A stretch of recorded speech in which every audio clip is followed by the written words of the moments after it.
오늘 본문의 배경부터 살펴보겠습니다. 하나님께서 아수르의 수도 니느웨에 가서 복음을 전하라 했습니다. 그러나 요나는 니느웨와는 정반대 방향인 다시스 배에 몸을 실었습니다. 하나님께서 큰 풍랑을 일으키심으로 요나는 물고기 뱃속에 던져지게 되는데 그 속에서 3일 동안 처절한 회개를 하게 되고 하나님께로부터 새로운 기회를 부여받았습니다. 니느웨로 간 요나는 하루 동안 다니면서 40일 후면 이 도성이 멸망을 당한다 선포했습니다. 그런데 이게 웬일입니까? 왕으로부터 시작해서 12만 백성이 회개하고 돌아오는 것이었습니다. 자, 여기까지가 본문의 배경입니다. 자, 회복시키시는 하나님 첫 번째, 요나서는 나의 이야기입니다. 4장 1절입니다. 요나가 매우 싫어하고 성내며.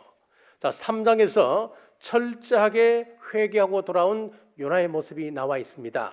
그런데 4장 1절에 보면은 요나가 매우 싫어하고 성내며 그랬습니다. 우리가 은혜 받고 봉사도 하고 순종도 합니다. 그런데 저 집사가 잘 되면 안 되는데, 저 집사가 은혜 받으면 안 되는데 망하기를 원합니다. 이것이 4장입니다. 자, 심리학에서 통제 소재라고 하는 말이 있습니다. 이스라엘 백성으로 치면은 400년 애굽 생활이 그들에게 있어서 통제 소재입니다.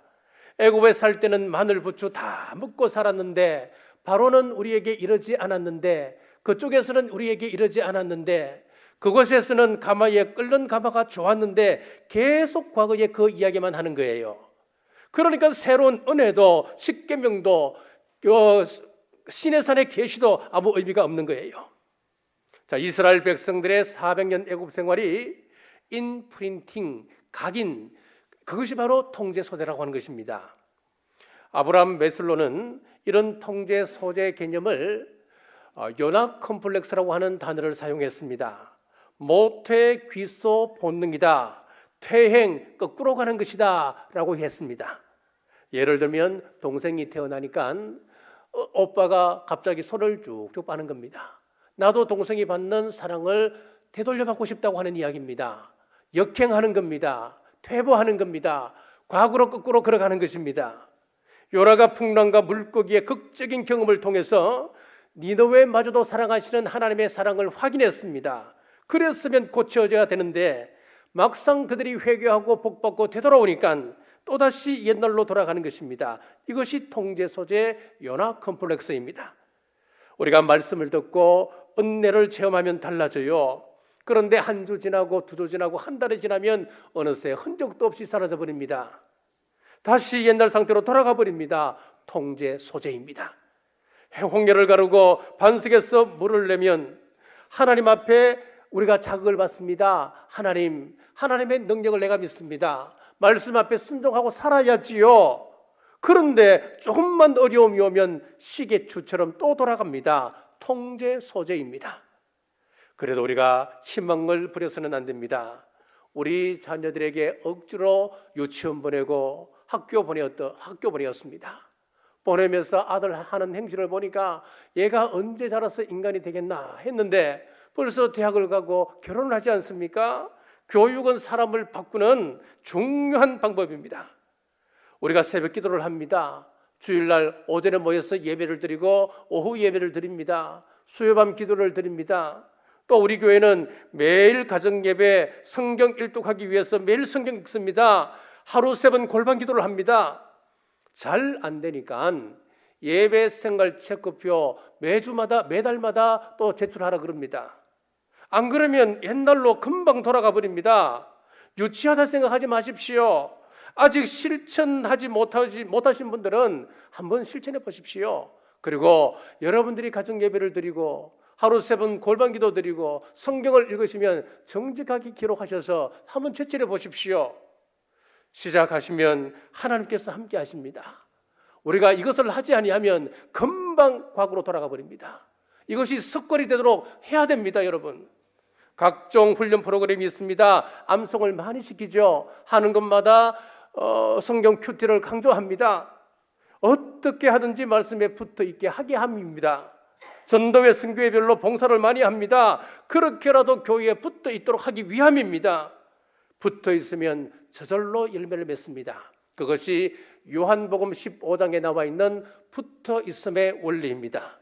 가지가 나무에 붙어 있지 않으면 저절로 열매를 맺지 못하는 겁니다. 붙어 있어야 열매를 맺는 것이지요. 떨어 있으면 의미 없는 것입니다. 이것이 비밀입니다. 사랑하는 여러분, 오늘 본문의 요나가 바로 나입니다. 한없는 하나님의 은혜를 받고 있지만은 여전히 통제 소재에 갇혀서 과거의 습관을 쫓아갑니다. 우리의 형제 자매를 판단하고 인격을 단도질합니다. 구원받았지만 내 속에는 여전히 미움과 다툼과 시기와 질투와 과거의 죄성, 옛자가 그대로 나타납니다. 인생이 타락하면 어떤 현상이 나타나는가? 한 신학자가 다음과 같이 정리를 했습니다. 우리가 타락하게 되면 이런 현상이 나타난다는 겁니다. 마땅히 기뻐해야 할 것 기뻐하지 않는다. 마땅히 싫어해야 할 것 싫어하지 않는다. 예스하고 순종해야 할 때 순종하지 많이 하고, 노라고 거절해야 할 때 거절하지 않는다. 소중히 여겨야 할 것을 소중히 여기지 못한다. 헛된 것을 붙들고 지키다 거기에 생명을 걸고 살아간다 라고 정리를 했습니다. 요나의 모습 속에서 나의 죄된 모습을 발견하시고 말씀 가운데 거하시길 주님의 이름으로 축복합니다. 회복시키시는 하나님, 두 번째, 자신의 실존을 철저하게 보게 하십니다. 자, 첫째는 현실을 받아들이지 못하는 자신을 보게 하십니다. 1절 말씀 다시 한번 읽겠습니다. 요나가 매우 싫어하고 성내며, 물론 이해는 됩니다. 아수로 족속들이 굉장히 사악하고 잔혹했던 민족으로 소문이 나 있습니다. 이스라엘이 그렇게 많은 외침을 받았습니다마는 최악의 민족이 아수르였습니다. 이 사람들이 어떤 일을 자행했느냐면은 예루살렘에 쳐들어왔을 때에 임신한 부녀자들 배에다가 말뚝을 받고 그 철없는 아이들을 모아서 하수구에 던져서 죽였던 민족이 바로 이 아수르 민족입니다. 이 광경을 목격했던 요나가 저 아수르는 마땅히 멸망받아야 할 족속이다라고 생각을 했습니다. 그런데 이 마음은 회개한 자에게 내리는 하나님의 자비하심을 악으로 몰아세우는 겁니다. 혹시 우리들도 하나님의 처사가 마음에 들지 않는다고 하나님이 악하다고 몰아세우고 있지는 않았습니까? 교회 학교 교사로 열심히 섬겼습니다. 찬양대로 수십 년을 섬겼습니다. 그런데 가정에 우환이 닥치는데 사업은 어려워지고 우리 자녀들은 비틀비틀거립니다. 인간관계는 나아질 기미가 없고 날이면 날마다 더 꼬입니다. 몸은 중한 질병에 걸렸습니다. 그러니까 낙심하여 하나님 앞에 하소연하는 거지요. 나는 11조를 성실했습니다. 정직하게 11조를 떼었습니다. 봉사도 남들보다 많이 했습니다. 그런데 우리 가정에 오는 이 우환을 하나님이 살아계신다면 어떻게 설명하실 수 있겠습니까? 하나님을 원망하고 자신의 삶을 저주합니다. 이것이 요나의 모습이요, 저와 여러분의 모습이라고 하는 것입니다. 우리가 살아가다 보면 우리 주변에서 일어나고 있는 일들이 내 생각과 다르게 전개되어져 갈 때가 있습니다. 그것을 수용하지 못하여 가슴을 쥐어뜯을 때가 한두 번이었습니까? 이렇게 요나는 현실을 받아들이지 못했습니다. 둘째, 갈등의 대상도 용납하지 못하는 자신을 보게 합니다. 2절 말씀입니다. 여호와께 기도하여 이르되 여호와여, 내가 고국에 있을 때에 이러하겠다고 말씀하지 아니하였나이까? 그러므로 내가 빨리 다시스로 도망하여 싸우니 주께서는 은혜로우시며 자비로우시며 노하기를 더디하시며 이내가 크시사 뜻을 돌이켜 죄악을 내리지 아니하시는 하나님이신 줄을 내가 알았음이니이다. 여러분, 이 이스라엘의 기도를 보시면은 굉장히 성경적입니다. 멋진 기도입니다. 하나님은 참으로 인자하십니다. 자비가 크신 분이십니다. 용서가 풍성하십니다. 내가 복음을 전하면 저들은 회개할 것이고 그것을 받아들였던 그들은 하나님 앞에 나와 복을 드릴 것입니다. 얼마나 성경적입니까? 얼마나 가슴 큰 기도입니까? 그런데 문자적으로 보면 성경적인 기도지만은 앞뒤 문맥을 살펴보고 내용을 쭉 살펴보면은 이것은 기도는 하지만은 이 기도 속에는 핏대가 서 있습니다. 이 기도 속에는 감정이 들어있고 혈기가 가득한 기도임을 알 수가 있습니다. 내가 이럴 줄 알았다니까요. 그러기 때문에 이 꼴 보기 싫어서 내가 다시스로 도망간 것 아닙니까? 그런데 왜 억지로 나를 집어서 다시 돌려서 이 험한 꼴을 보게 하십니까? 그런 의미예요. 빈정거리는 기도란 말이지요. 이 기도 속에는 하나님의 구속의 은혜는 이스라엘에게만 주신 은총이고 이방인에게는 주지 않았다고 하는 반이방 신학이 들어 있습니다. 자, 이것이 유대 사회에 얼마나 깊이 뿌리 내려 있냐면은 신약 시대의 성령님 강림 이후에도 이 사상은 여전히 그들을 지배하고 있었습니다. 사도행전 1장 8절에서 오직 성령이 너희에게 임하시면 너희가 권능을 받고 예루살렘과 온 유대와 사마리아와 땅끝까지 이르러 내 정인이 되리라 라고 말씀하셨습니다. 이것은 우리 예수님의 지상명령, 우리 주님의 대명령이에요. 가장 큰 명령입니다. 그런데 주님의 이 명령을 들었던 그들이 어떻게 했습니까? 안 나가는 거예요. 예루살렘은커녕 유다 사회로 나가지 않습니다. 사마리아로 땅끝까지 나가지를 않았습니다. 그러니까 8장에 보면은 하나님께서 예루살렘에 핍박을 붓습니다. 그들이 세계로 흩어지게 합니다. 흩어져서 뭐 했습니까? 교회를 세우기 시작하는 것이었습니다. 이곳에서 같이 붙어 살면서 생각을 바꾸는 겁니다. 사상을 통일시켜 나가는 것입니다. 모여서 삶을 나누다 보니까 자연스럽게 그 속에는 사람이 모이는 공동체이다 보니까 인격이 완성되지 못한 사람들이 모이다 보니까 서로 삶 속에서 아픔을 주고받을 수는 있지요. 그런데 서서히 그들의 사상이, 생각이 교정되어 가기 시작하는 것이었습니다. 그래서 교회가 얼마나 중요한 곳인지 모릅니다. 이곳에서 우리는 상처를 주고받을 수 있지만은 이 예배 생활, 이 교회를 소중히 여길 수 없는 이유가 바로 여기에 있는 것입니다. 교회에 모이면 하나님의 비전을 나눌 수 있습니다. 교회의 비전이 함께 공유될 수 있도록 우리는 서로 교정되어 갑니다. 사랑하는 여러분, 교회의 비전이 내 뜻과 맞지 않다고 한다면 차라리 침묵하는 것이 공동체를 위해서나 개인의 신앙을 위해서 훨씬 유익합니다. 반대하는 것에 사명이 있는 것처럼 노동투쟁하는 듯이 하는 것이 아니라 교회의 비전이 여러분 비전 되시길 주의 이름으로 축복합니다. 세 번째는 자기 자신도 용납하지 못함을 보게 합니다. 3절입니다. 여호와여 원하건대 이제 내 생명을 거두어 가소서. 사는 것보다 죽는 것이 내게 나음이니이다. 참 과간이지요.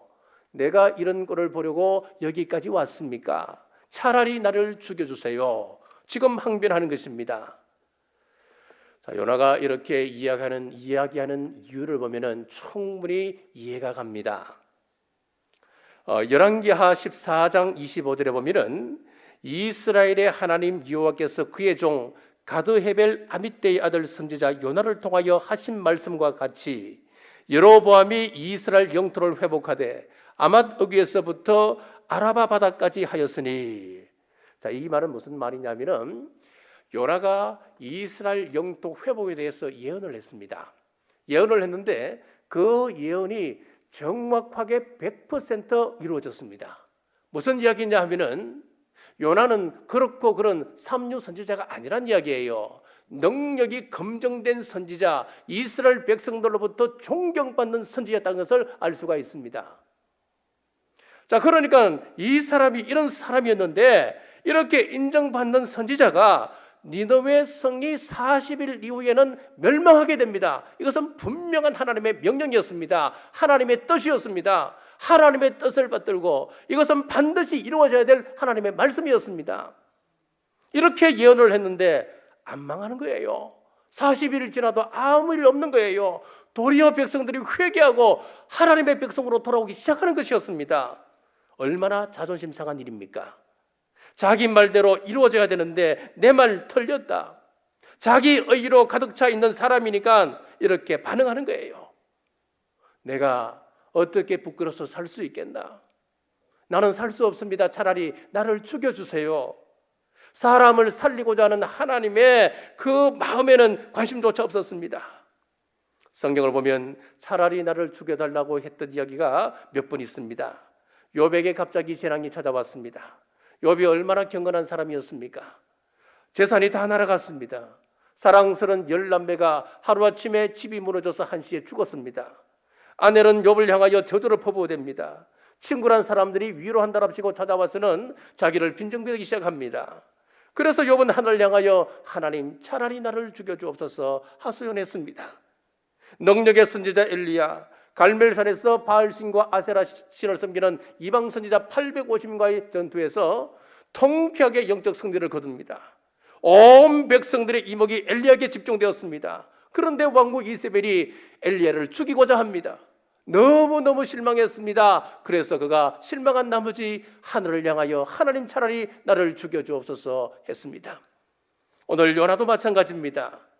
니느웨 성이 얼마나 큰 성이었나 하면은 3일길을 걸어야 다 밟을 수 있는 성이었습니다. 큰 성이었습니다.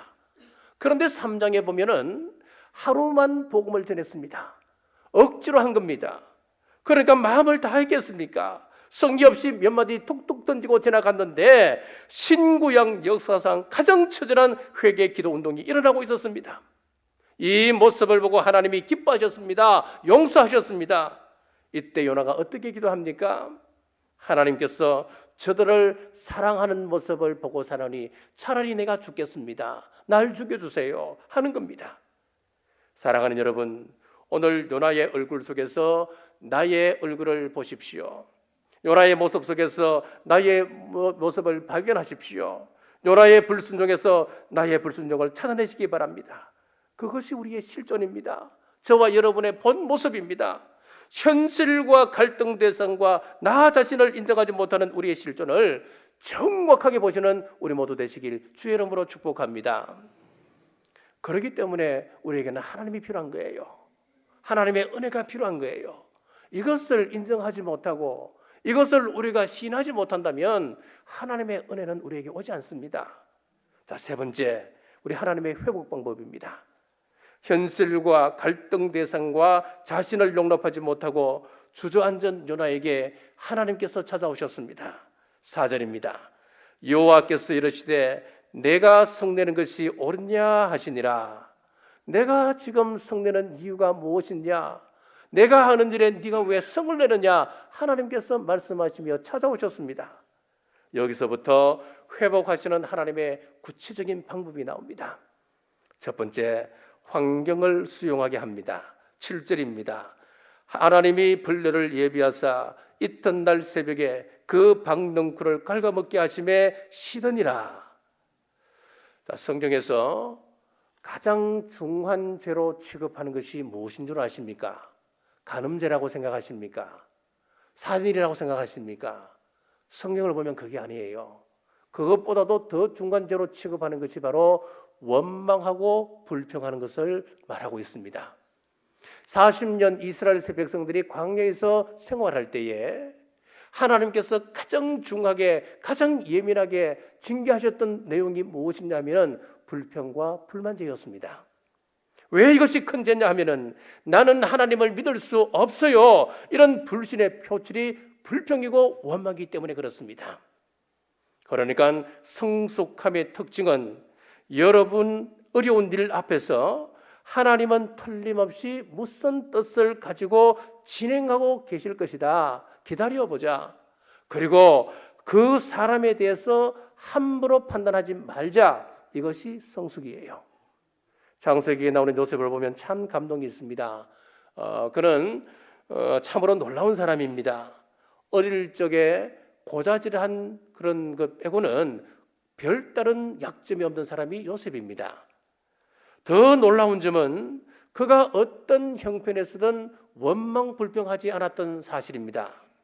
포도바리 집에서 노예로 팔렸습니다. 종살이로 살아갈 때에 그는 불평하지 않았습니다. 거기서 성실하게 일했고 주인 포디발의 눈에 들어서 그 가정의 모든 일을 감당하는 모든 재산을 책임지는 가정 총부가 되었습니다. 그러다 포디발의 아내 때문에 억울하게 감옥에 들어갑니다. 그런데도 불평하지 않습니다. 좌절을 하지 않았습니다. 환경을 수용했습니다. 결국에는 애굽의 총리가 되었습니다. 이 모든 환경과 사건은 하나님의 섭리입니다. 하나님께서 그를 준비하시며 이끌어 가신 것입니다. 요나서에서도 하나님께서 예비하셨다, 하나님께서 준비하셨다라고 하는 말씀이 4번이나 등장합니다. 1장 17절에 보면 하나님께서 물고기를 준비하셨습니다. 4장 6절에서 7절에 보면 하나님께서 박넝쿨을 예비하셨습니다. 하나님께서 벌레를 준비하셨습니다. 4장 8절에 보면 하나님께서 뜨거운 동풍을 준비하셨다라고 말씀하고 있습니다. 햇볕이 가려지는 것은 좋고 박넝쿨을 갉아먹는 벌레는 나쁘다. 그것이 아니에요. 그것은 우리의 입장이고 하나님의 입장에서는 이 모든 것을 동원하여서 우리를 지금 구속사로 이끌어가고 있는 겁니다. 내가 지금 당하는 아픔들, 시험만 보면 자식이 떨어지고 취직하면 쫓겨나고 조금 더 일을 해보려고 하면 몸이 아파서 못하게 됩니다. 그런데 우리가 오늘 요나서를 보게 되면은 이 모든 배후 속에는 지금 누가 계신다는 겁니까? 하나님이 계신 거예요. 우리 하나님께서 모든 환경을 주관하고 계십니다. 그렇기 때문에 우리는 이 환경 속에서 불평하지 말고 환경을 수용하시기를 주의 이름으로 축복합니다. 두 번째는 갈등의 대상을 수용하게 합니다. 11절입니다. 하물며 이 큰 성읍 니느웨에는 좌우를 분별하지 못하는 자가 12만여 명이요 가축도 많이 있나니 내가 어찌 아끼지 아니하겠느냐 하시니라. 선지자 호세아를 보십시오. 어느 날 하나님께서 호세아에게 말씀하시기를 창녀를 데려다가 아내로 삼아라는 겁니다. 그 구약의 율법에 보면은 선지자들, 제사장들, 왕 이런 사람들은 자신도 깨끗해야 되지만 부인도 깨끗해야 되는 것 아니겠습니까? 그러니까 이 호세아가 이 명령을 듣고 그것을 수행할까지 얼마나 큰 갈등이 있었겠습니까? 자, 결혼을 했습니다. 그런데 결혼식 다음 날 그 여자가 옛 남자 품으로 도망가 버리고 말았습니다. 수소문에서 그 아내를 찾아옵니다. 또 도망을 갔습니다. 어렵게 찾아가 보니까 이쯤에는 빚더미 위에 올라가 있는 것입니다. 여기저기 재산을 끌어모아 값주고 다시 데려왔습니다. 그랬더니 이제는 가시담을 뛰어넘어 또 도망을 갔습니다. 또 그를 찾아 나서는 호세아 선지자, 하나님, 내가 왜 이런 일을 당해야 합니까? 내가 왜 이런 험한 꼴을 보고 살아가야 됩니까? 결혼한 이후에도 이 남자품 저 남자품에 돌아다니는 저 여자를 내가 용납하고 살아야 한단 말입니까? 도무지 이해가 되지 않고 용납할 수 없는 현실이었습니다. 그때 하나님의 음성이 호세아에게 들려옵니다. 호세아야, 너 마음이 내 마음이니라. 내가 사랑해야 될 내 백성들이 너의 아내처럼 구원해 놓았더니 버렸던 옛 성품에 다시 돌아가고 죄와 함께 뒹구는 그를 내 자녀라고 천국에서 영원히 함께 살아야 할 내 백성이라고 끌어와야 하는 내 마음을 네가 이해하겠느냐? 그랬군요. 하나님, 저 모습이 바로 나의 모습이었군요. 가시덤불을 헤치고 도망치는 모습이 나의 모습이었군요. 눈물로 아내를 용납하는 호세아를 우리가 보지 않습니까? 사랑하는 여러분, 우리가 주님의 명령인 구원의 문제에 있어서는 갈등의 대상까지도 포용해야 합니다. 하나님께서 니느웨 백성들처럼 멸망받아야 마땅할 저와 여러분들을 불러서 하나님의 거룩한 백성 삼아 주셨듯이 하나님, 저도 구원받아야 할 저 사람 용납하겠습니다. 말씀에 순종하는 우리 모두 되시길 주님의 이름으로 축복합니다. 세 번째는 자신을 수용하게 했습니다. 우리 예수님께서 예루살렘 성에 입성하실 때에 제자들에게 이렇게 말씀하셨습니다. 가서 나귀를 끌어오라 그랬습니다. 그러면은 나귀를 끌고 가면은 주인이 뭐라고 이야기할 텐데 그때 뭐라고 이야기할까요? 그때 주께서 사용하신다라고 이야기해라 라고 했습니다. 우리가 어떤 인생입니까? 주께서 서시기 위하여 이 땅에 보내신 하나님의 형상들, 하나님의 대행자들입니다. 그래서 우리 교회는 축도하기 전에 이렇게 선포합니다. 이제 세상으로 나갑니다. 하나님의 얼굴로, 하나님의 대행자로 진리의 빛으로 살게 하시고 세상에 희망되게 하여 주옵소서.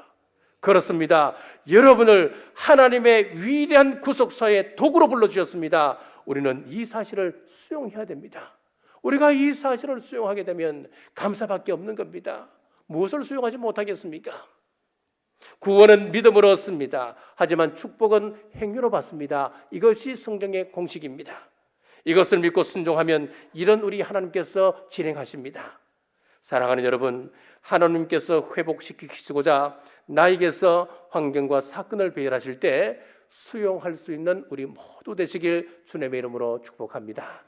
말씀을 뵙겠습니다.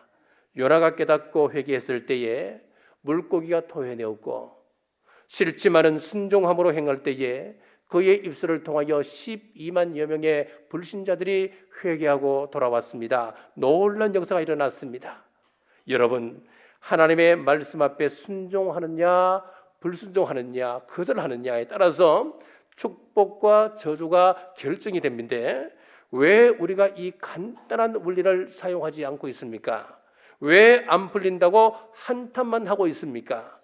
하나님의 심정을 헤아리고 어떤 말씀이든 순종하는 우리 모두 되시길 주님의 이름으로 축복합니다. 그리고 순종의 결과를 주셨을 때에 그것을 인간의 안목으로 해석하는 것이 아니라 모든 것을 하나님의 섭리로 믿고 모든 결과를 하나님께 올려드리는, 영광 올려드리는 우리 모든 남북의 가족들 되시길 주님의 이름으로 축복합니다. 기도하겠습니다. 하나님 아버지, 오늘 요나서를 통해 은혜 베푸심을 감사합니다. 하나님의 마음을 깨달아 환경과 갈등 대상과 자신을 수용할 수 있게 하시고 순종의 결과를 주셨을 때 인간적인 해석으로 불평할 것이 아니라 하나님께 전적으로 감사하며 영광 돌리게 하옵소서. 다시 오실 예수님 이름으로 간절히 기도드리옵나이다.